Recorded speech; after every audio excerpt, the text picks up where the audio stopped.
Kumaha tanggapan kangge suami anu masihan artos ka ibuna tanpa sepengetahuan istrina? Pertama panginten orang sing kedah emut heula yen kawajiban nganapkahan sepuh dina nalika atos teu mampu kasab dina nalika eta sepuh tos teu kadugaeun deui damel teh eta kawajiban budak lalaki.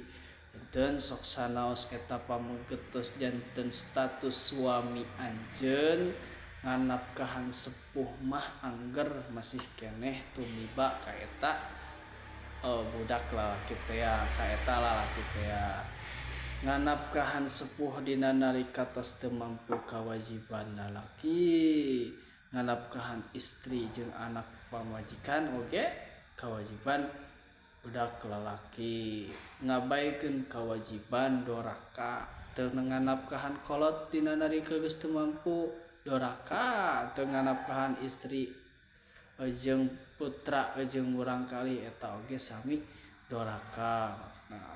Kangge istri sadayana pami misalkeun anjeun ngaharepkeun dina rahim anjeun terlahir pameget anu soleh anu berbakti ka orang tuana ulah nyobian nyegah suami masihan ka sepuhna. Naon sababna? Sabab bisi balik ka urang sorangan, sabab bisi sakabeh anak urang teh pas urang geus kolot teh teu aya nu pedulieun ka urang teh, salerosna mah sanes teu aya nu peduli sabab mungkin wae dicegah ku istri-istrina lah gitu bisi balik ka diri sorangan.